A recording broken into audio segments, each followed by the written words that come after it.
Well, hello, America. Welcome to the program. We have a studio audience tonight that is here joining me in New York, and I have some amazing stuff to share with you. And it's really about individual struggle. Next year, I am starting a new direction on the program, and it is what I believe will help us through the next period. E4. Watch for it. Give you a little bit of a taste of what you're in for next year, except this is just going to be kind of a intellectual discussion, I guess. Next year, we start to roll up our sleeves and get involved.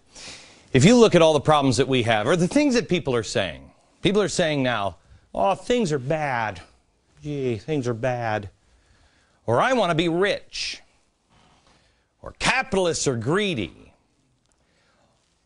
All of these are lies. I learned actually from my father when I was pouting. I think I was about 35. I still pouted. And my father said to me, I said, Dad, you know, geez, I've had a really tough life. And my dad said, oh, I know. And he was busy baking at the time. And he said, I know, son. Oh, boy, you've had a bad life, huh? Really hard life. I was like, yeah, see, you get it. And he said, I tell you what, I got some bread in the oven. He said, would you do me a favor? He said, make a list of all the things that are bad in your life, that all the horrible things that have happened, and call me tonight. We'll talk about it. I called him back in about 10 minutes, and I said, you don't even have bread in the oven, do you, Dad? And he said, he just laughed, and he said, you figured it out that fast? And I said, yeah. As I started making a list of all the things that were bad that had happened in my life, I realized that those things, if that hadn't happened, then this wouldn't have happened, and that wouldn't have happened, and I wouldn't be where I am today. Things are bad? No. Things may be tough, but they're exactly the way they're supposed to be for you and for me. I want to be rich. I have to tell you something. I know a pretty wealthy guy. You're going to meet him here in a second. I mean, you want to talk about rich? I figured out how you become a billionaire. You become a billionaire not by inventing some idea. You become a billionaire by inventing something that goes into all of these products. Everything. Everything. Almost everything that you eat, almost your car, everything. This guy has invented something that goes into all of it. It's incredible. He is the richest man I know, but it has nothing to do with money. And I have to tell you, I wouldn't want his life. I wouldn't want it. It's not worth it. The other is capitalists are greedy. This is a lie. This is a lie. And this is a lie. And tonight, you'll find out why. Tonight, I'll prove all of those a lie. And we'll do one other thing. Do you remember I was telling you about the Tower of Babel and how Nimrod, did anybody see that episode? You saw that? Okay, what is the mortar that went in between the bricks? Do you remember? Materialism. Materialism. The Hebrew word for mortar is materialism. Nimrod, when he built the Tower of Babel, made everybody alike and put them together and held them together with materialism. If our materialism goes away, what do we have left? We've got to concentrate on the things of real value. Last week, I was in New Orleans and Dallas, and I decided to go a different way with the show. Right before the show went on, I was out with Bill O'Reilly, and I decided that I was going to do poetry.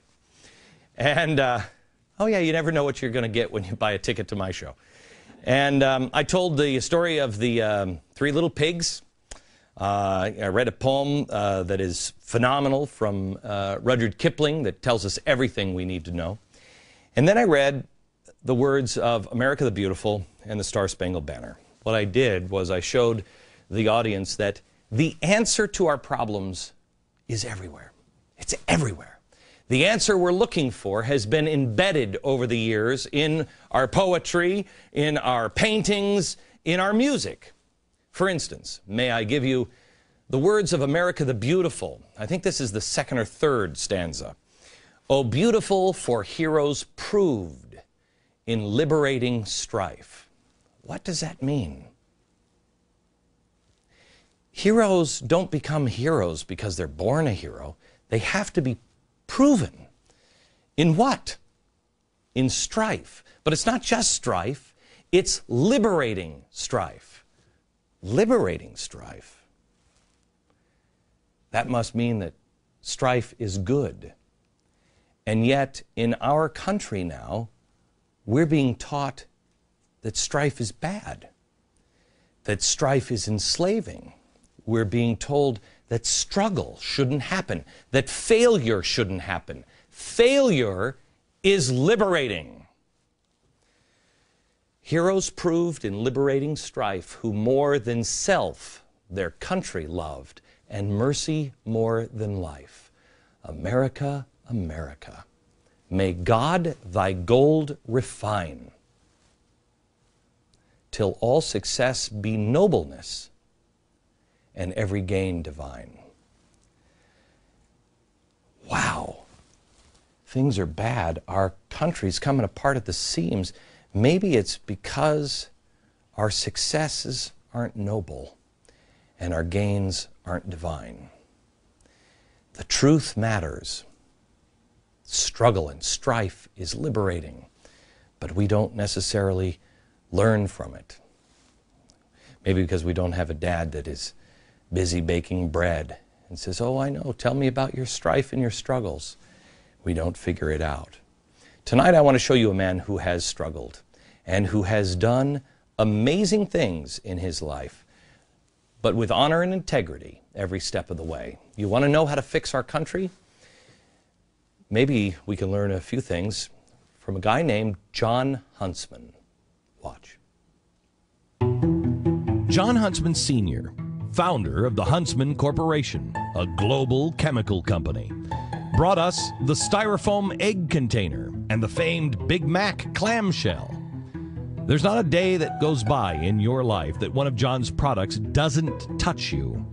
And because of this, he's one of the world's richest men, a self-made billionaire who has achieved the American dream and then some. But the road leading him to where he is today has been paved with struggle. As a teenager, John Huntsman lived with his parents and two brothers in a home made of cardboard walls. It was his work ethic, embedded into his fiber from childhood, that got him noticed.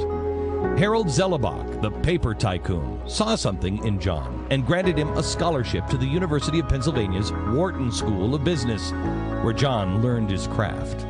He married his wife Karen and raised 9 children. He was the definition of the American dream. And then, in 1987, tragedy struck the family. While Huntsman and his wife were away at a company Christmas party in Ohio, their son, James Huntsman, then 16, was kidnapped. $1 million ransom was demanded, and a phone call was placed to the family. It was traced to a grocery store. The kidnapper, on the phone to John Huntsman, was grabbed by a federal agent. In the struggle, the agent was stabbed in the chest and nearly died. James was returned to the family, but it's a memory that no Huntsman will ever forget. The business world has been no cakewalk either. He's rescued his own company from bankruptcy several times and personally went to battle for it 2 years ago, long after he had retired as CEO. Huntsman's company had agreed to a buyout backed by Apollo Management, until Apollo called and said the deal is off. The deal would have let Huntsman cash out and fully fund his cancer institute. But the sunk deal instead tanked his stock to $2 a share. Huntsman knew the buyout was ironclad, so he took Apollo to court in Delaware and won. This case is one reason why Huntsman insists business ethics be taught at Utah State and at his alma mater, Wharton School of Business, where he has made generous contributions. Huntsman has now given away $1.2 billion in the past 10 years. His plan is to die broke, to give all of his money to charity. His most well-known cause is his Huntsman Cancer Institute. He and his wife founded the institute in 1995 to find a cure for cancer, his life goal. It's a disease that struck him personally 3 times and claimed the life of his mother, who died in his arms. His father died from cancer, as did his stepmother. but it is only one of the many causes that the Huntsman name is dedicated to. Huntsman, an unabashed capitalist. His business has allowed him to pursue his philanthropic empire. But the road hasn't always been easy. When others might have taken a less ethical route, John has always chosen the higher road. As he says in his book, winners never cheat, even in difficult times. He is the story of one man who, despite incredible struggles, has proved that the power of one makes a difference. Joining me now is John Huntsman Sr. He is the founder and executive chairman of the Huntsman Corporation. He is also the author of Winners Never Cheat. I cannot recommend this book highly enough. This is a life-changing book. You know, the problem in America so many times now is we don't believe it can be done because we don't see anybody doing it. He has. He has. And it is a much better way to go. John Huntsman, welcome, sir. Thank you, Glenn. Nice to be with you. John is a good friend of mine. In fact, he's a fishing companion of mine. And we met 4 years ago, maybe? About 4 years About 4 years ago. I didn't know anything about John. When somebody, a mutual friend of ours, said, you guys should get together, John Huntsman would like to take you to lunch. I thought, wow, what's it going to be like to go to lunch with a billionaire? He took me to a hospital cafeteria. And we got to know each other there, and we have been friends ever since. John, I watched you 2 years ago with Apollo. Is that fair to say 2 years ago? Mm-hmm. I watched you from being a, no offense, a young, vibrant man to being worried that my older friend was going to die. I thought that was going to kill you. And you said, correct me if I'm wrong, it was because, I got the impression that it was because you couldn't believe that business was done this way anymore. Is that right? Yes, that is right, Glenn. You know, like when a contract's signed, it's an ironclad contract. When a man shakes another man's hand, it's a contract. You flew the Apollo people out, and I don't want to dwell on this, but you flew the people out because you do business on a handshake, right? I try to, yes. Right. And, I mean, there was a contract, but you flew them out at your expense after the deal to shake their hands and look them in the eye. And when they wanted to get out of it, they did everything they could to get out of it. That's correct. Right. And you took him to court, and I remember you looking at me and saying, Glenn, if you can't do business, if you can't be honest, and I remember you looking out and just kind of looking out over the city and saying, none of this works. What do you mean by that? What did you mean by that? Well, it's very simple. Glenn, in life, our word is our bond. Our handshake is the most important ingredient that we have. It's our honor, it's our character. It's everything about the American dream. And if we don't have that, then we don't have life. Life doesn't mean anything. There's no integrity. And so it's a pretty simple way of life that you know, it's like when I see you out on the Teton River fishing, and you say, John, look at this one. It's an 18-incher. And I said, Glenn, it's only 14 inches. But I mean, you know, the point of it is we cannot conduct life unless we have a sense of honor and integrity about what we do. Is that what the problem in the country is right now, business-wise? What is the problem? As a businessman, what's the problem in the country? Well, I would say the biggest single problem we have today in America is that our focus is on greed and the accumulation of wealth.